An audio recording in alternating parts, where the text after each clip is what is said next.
ये हर महीने आता है।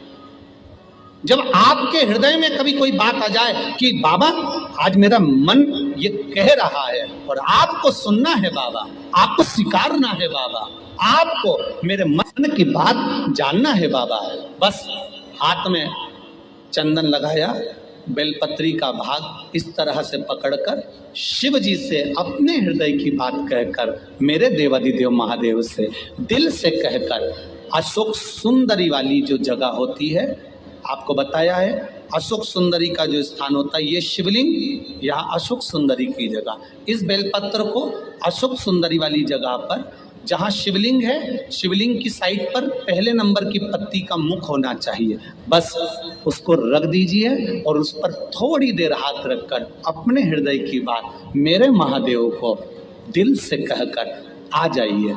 अगली सोमवार की अष्टमी या अगला प्रदोष या अगली शिवरात्रि जब आती है, मेरा महादेव आपकी मनोकामना का भाव पूर्ण करता है।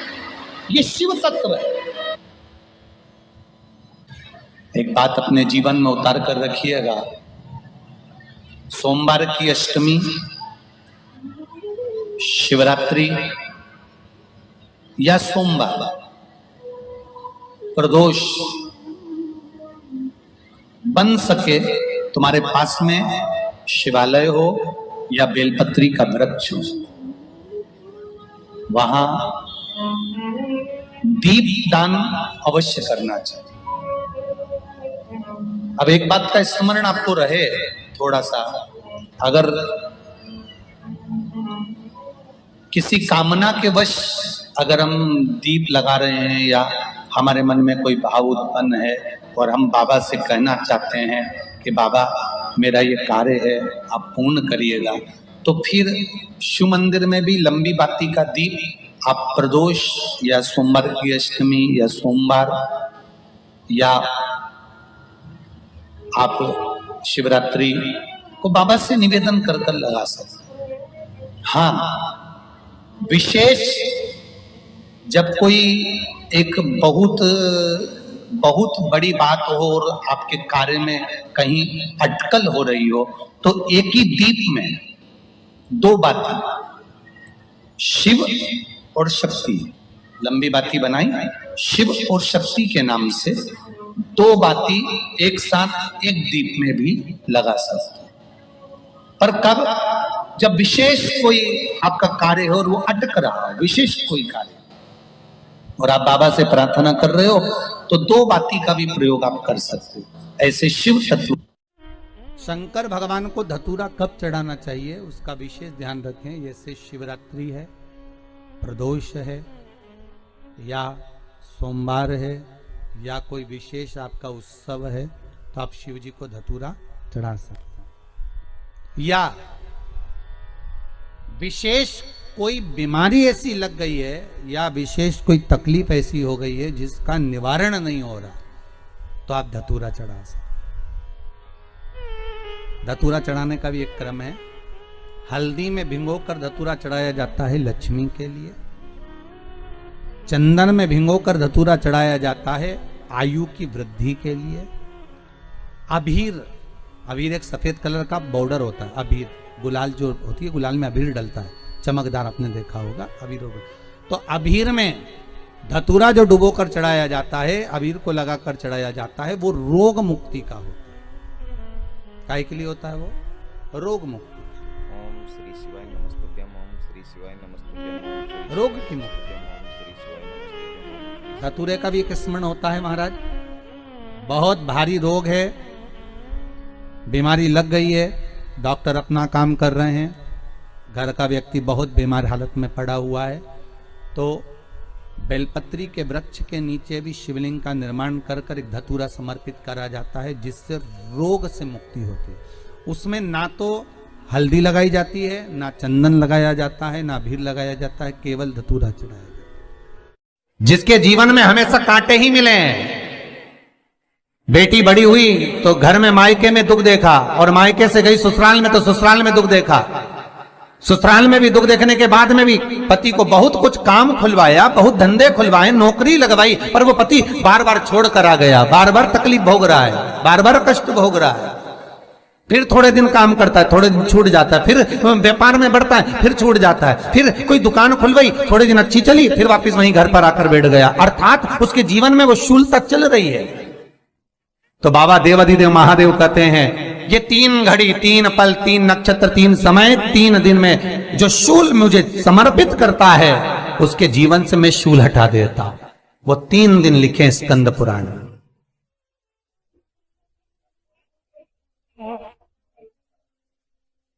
महाराज, बैसाख महीने में जो प्रदोष आती है, बैसाख के महीने में बहुत ध्यान से सुनना भाई, जो अपनी जिंदगी से बहुत तंग आ गए हो, परेशान हो गए हो, कष्टमय जीवन जी रहे हो, बहुत दुखी हो गए हो, उनके लिए ये स्कंद पुराण का चरित्र फिर मिले ना मिले, आप प्रेम से सुन लो भाव से।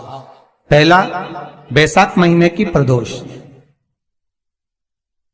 चाहे वो शनिचरी प्रदोष हो, चाहे रविवार की हो, सोमवार की हो, मंगल की हो, बुधवार की हो, गुरुवार की हो, शुक्रवार की हो, शनिवार की हो, कोई भी वार की हो, पर बैसाख महीने की प्रदोष, प्रदोष काल में शाम का समय सूर्य डूब रहा हो, बस डूबा ही हो, और उस समय पर सूर्य के डूबन के तुरंत बाद बाबा को धतूरे के साथ में बेलपत्री ना चढ़ाते हुए बेलपत्री के वृक्ष के 7 कांटे बाबा के शिवलिंग पर समर्पित करे जाते हैं महाराज, अपनी जिंदगी में अड़चनों को हटाने के लिए। फिर आप जिस व्यापार में उतरे, जिस व्यवसाय में उतरे, जिस नौकरी में उतरे, आप दिल से करें, आपको तरक्की मिलेगी। आप हार नहीं सकते, नीचे नहीं आ सकते, उन्नति पर ही चढ़ेंगे। एक वैशाख मास की प्रदोष। दूसरा, शिवरात्रि के दिन मध्याह्न का समय। महाराज, जो बड़ी शिवरात्रि होती है माघ की, बड़ी शिवरात्रि के अंतर्गत मध्याह्न का समय, दोपहर के ठीक 12 बजे, चाहे फिर वो कोई भी दिन हो महाराज, शिवरात्रि जिस दिन पड़ रही हो,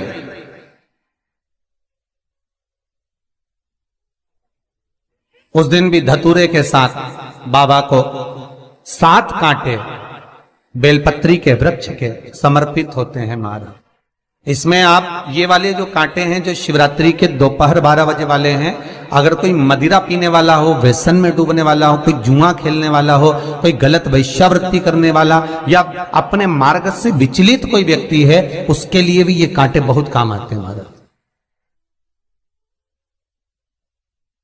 दूसरा, पार्वती, तेरे द्वारा तेरे नयन अश्रु से जो प्रगटा हुआ बेल का वृक्ष है,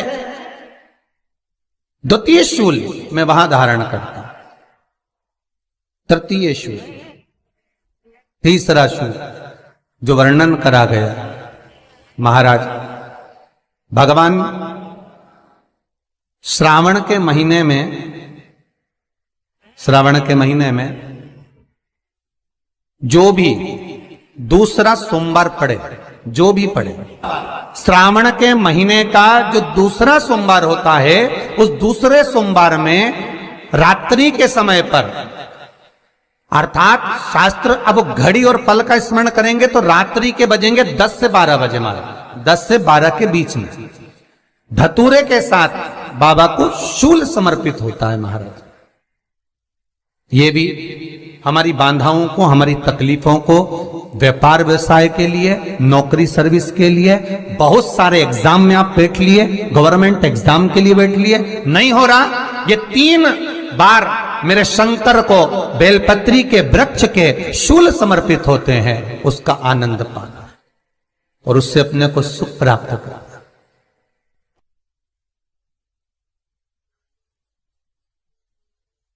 कि बाबा भोलेनाथ जी के नयन अश्रु से जो प्रकट हुआ वो रुद्राक्ष का पौधा है, माता पार्वती के नयन अश्रु से जो प्रकट हुआ वो बेलपत्री का पौधा है, और उमा और महेश, जिस महेश के वंशज है महेश्वरी, जिनकी 12 खाम प्रगटी है भगवान महेश के द्वारा,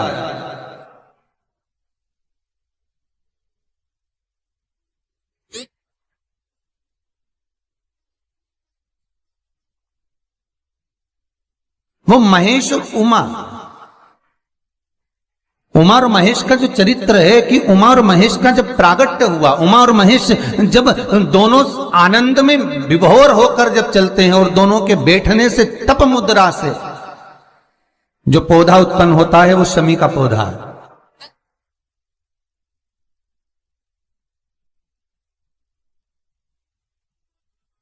शमी का पौधा। तो एक बात ध्यान रखिए, शिव जी के द्वारा जो निर्मित हुआ उसमें कोई शूल नहीं है, उसमें कोई कांटे नहीं है। पार्वती के द्वारा जो निर्मित हुआ बेलपत्री का पौधा, उसमें कांटे हैं। और पार्वती के मिलन से भी जो उत्पन्न हुआ है शंकर के साथ में, उसमें भी कांटे हैं। शमी के पौधे में भी कांटे हैं, शमी के वृक्ष में भी कांटे हैं।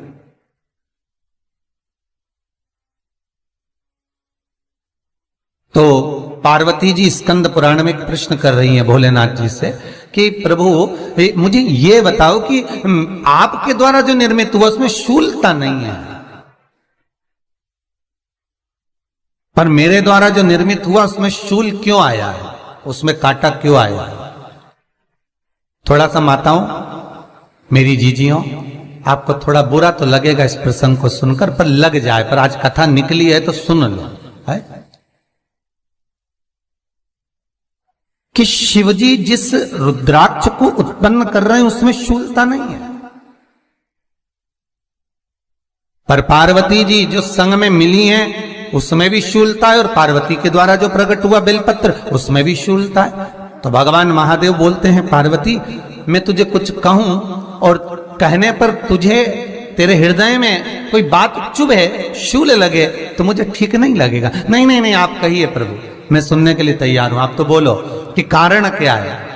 भगवान कहते हैं, पार्वती बस अंतर इतना है, नारी का जो स्वभाव होता है, स्त्री का जो स्वभाव होता है, उसके हृदय में छोटी छोटी बात के शूल बहुत होते हैं।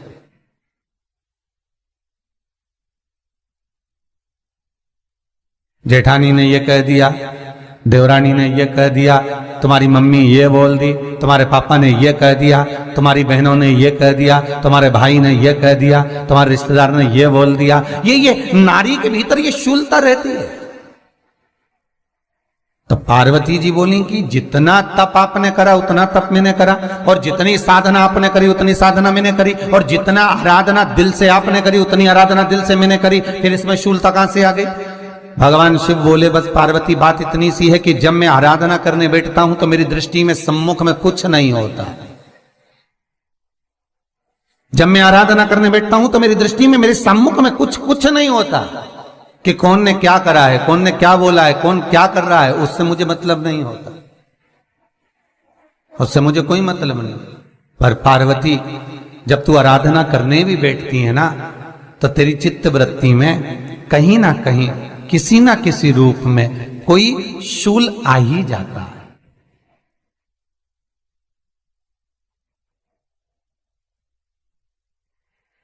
कई माताओं की आदत देखी साहब, भगवान की सेवा करने बैठी है तो भी भीतर थोड़ा सा शूलता भरी हुई है। महाराज बताओ, इतने सारे भगवान इकट्ठे कर लिए, मैंने बोला था बहू से कि वहां रख लेती है, बताओ इतने सारे यहां पर लाकर रख दिए हैं, अब इसकी सेवा करना पड़ रही है, अब ये करना पड़ रहा है।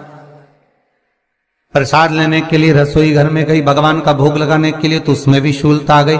इतने घंटों से मैं सामान ढूंढ रही, फ्रिज में मिल ही नहीं रहा, मैंने रख के गई थी, भगवान जाने कहां चले गए। भगवानों को वस्त्र पहना रही है तो शूलता है। अलमारी का ड्रॉज खोला, इसमें मैंने सामान रखा था, ना जाने भगवान का श्रृंगार कहां चले गया, कौन ने हाथ लगाया, फिर शूलता आ गई। भोजन करने बैठे तो शूलता है, कोई कार्य के लिए जा रहे हो तो शूलता है। अर्थात कहीं ना कहीं नारी के जीवन में शूलता बनी हुई है। और पार्वती, जब तुम भजन करो, तप करो, साधना करो, भक्ति करो, उसमें शूलता नहीं होना चाहिए। श्री शिवाय नमस्तुभ्यम, ओम श्री शिवाय नमस्तुभ्यम, ओम श्री शिवाय नमस्तुभ्यम, ओम श्री शिवाय नमस्तुभ्यम, ओम श्री शिवाय नमस्तुभ्यम, ओम श्री शिवाय। पार्वती जी ने कहा, भोलेनाथ तो क्या आप मुझे स्वीकार नहीं करेंगे बेलपत्री के रूप में? क्या मुझे स्वीकार नहीं करेंगे शमी पत्र के रूप में? पद्म पुराण, स्कंद पुराण, लिंग पुराण, नर्मदा पुराण और शिव महापुराण, ये सारी पुराणे वर्णन करती है। पार्वती जी का खंड आनंद वर्षित कर रहा है, वर्णन कर रहा है। पार्वती खंड वर्णन कर रहा है, सती खंड वर्णन कर रहा है। उमा संहिता वर्णन कर रही है। क्या आप मेरा ये बेलपत्र का स्वरूप आप धारण नहीं करेंगे? इसमें शूलता है, इसलिए भगवान कहते हैं नहीं नहीं, धारण तो करूंगा। वो केवल शिवरात्रि के दिन करने का होता है। शिवरात्रि का प्रसंग कहता है अपने मन की अभिलाषा रखकर तुम्हें जो चाहिए। प्रकार आप लोगों ने भी पढ़ाई करी होगी, हमने भी करी। ऐसा रहता उसमें नोक रहती है या पेंसिल उसमें भर देते हैं और उससे ऐसा पेज घुमा घुमा के उसको कस देते हैं। वो ऐसा रखते हैं, कॉपी पर ऐसा रखा जाता, फिर उसको ऐसा घुमाते घुमाते कि नहीं घुमाते? अरे बोलो तो, सबने करा है ना ऐसा घुमाए, वो घुमाते एक जैसा गोला बन जाता बिंदु। और जो नोक होती है ना वहाँ चुभी रहती है और वो एक ही जगह पे रहती है और घूमती जाती है। उसी तरह इस मन को, इस दिल को एक में लगा के रखो, बाकी की सब दुनिया में घूम के आ जाओ।